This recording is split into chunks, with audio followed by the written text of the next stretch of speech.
there's a part of me that believes that Arch Manning could turn out to be Oklahoma's worst nightmare. And a lot of this is built around rivalry and mystique, and frankly, OU Texas, but also data.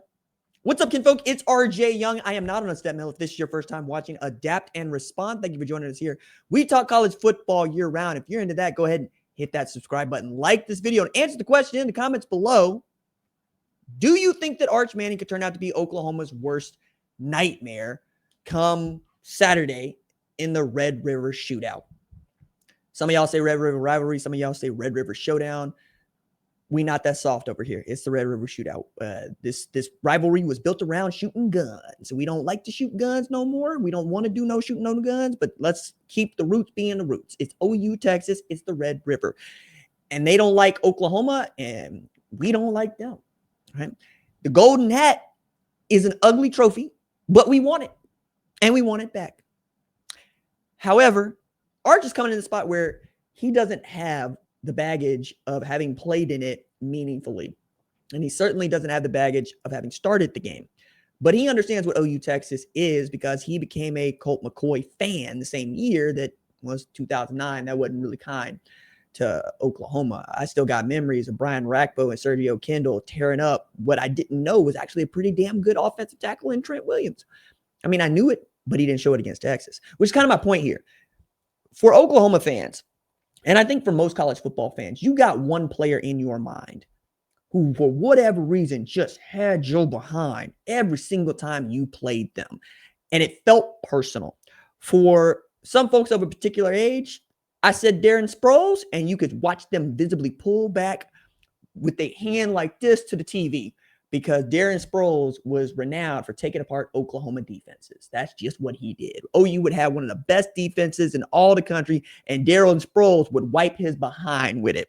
That's what Kansas State was doing when they had Darren Sproles 5'6", 175-pound behind in the backfield.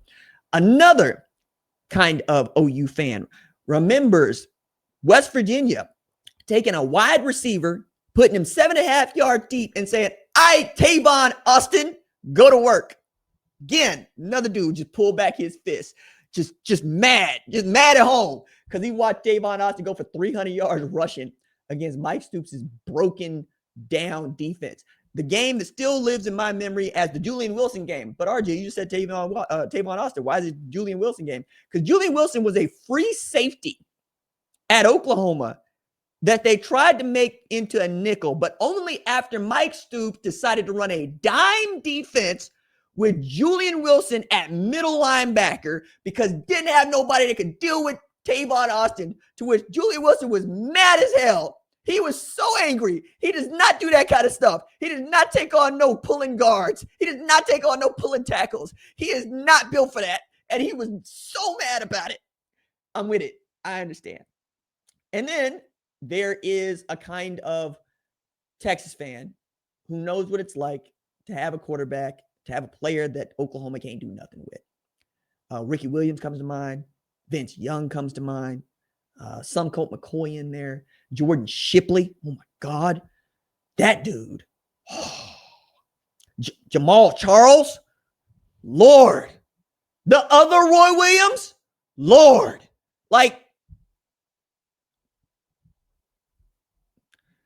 And because this game is so ridiculous, right? When they say you take the rivalries out and whatnot, it always ends up turning into either a blowout or one of the best games in the entire year.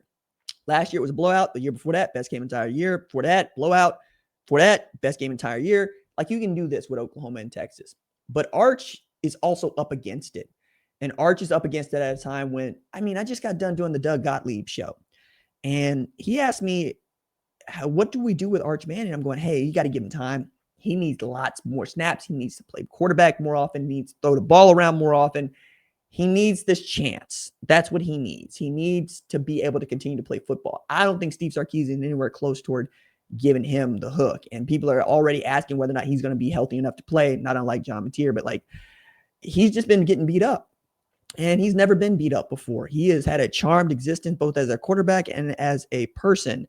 And I think he's handling it really well, right? I really do. I think when you're taking the kind of L's that he's been taking and you're getting hurt, in media, right? You're taking the slings and arrows that come with being the quarterback at Texas and not winning. You're going from the number one team in the country to 3-2. Yeah. It's gonna be a hard climb back up, and is, relatively speaking. But against Oklahoma, because Oklahoma, myself included, is so confident in this game in a way that we could not be 4 weeks ago, it feels very much like Arch Manning might be lying in wait, because he still does have DeAndre Moore out there. He still does have Ryan Wingo out there. He might still have Parker Livingston out there. Cedric Baxter was a 5-star tailback. Quintravion Wisner might be the third most talented tailback on that team, but even he is a 1,000-yard rusher last year. Christian Clark is there. The offensive line needs some work, but they ain't, patsies. And by the way, he's got that Texas defense, which is, they got embarrassed against Florida last week. I don't know that that's a thing they get to do against Oklahoma, especially if Michael Hawkins is the quarterback. I think they'll come out firing whether he's the quarterback or not. And while there is a kind of Texas fan who believes that Colin Simmons is the best player on that entire team, they'd be wrong. They'd be wrong. Anthony Hill can make life really difficult for anybody that wants to play offensive football against Texas. Colin Simmons comes off the edge. That's great. That's awesome. Anthony Hill could play center field if you wanted him to. He can edge rush. He can play middle linebacker. He is the big joker in the Spades game. And Pete Wachowski would be smart to let his partner know, big joker right over here. Okay? And if Arch Manning turns out to be little joker, that's bad news for Oklahoma. That's what I'm saying.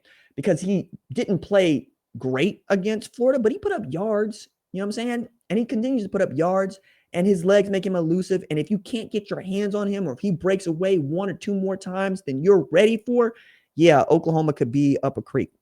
But I wanted to put this into the world. I wanted this considered, because going into this game where it feels like Brent Venables ought to absolutely hand Steve Sarkisian and Arch Manning their behinds, make room for the idea that a player's talent might absolutely, positively reach its pinnacle for one moment and one moment only.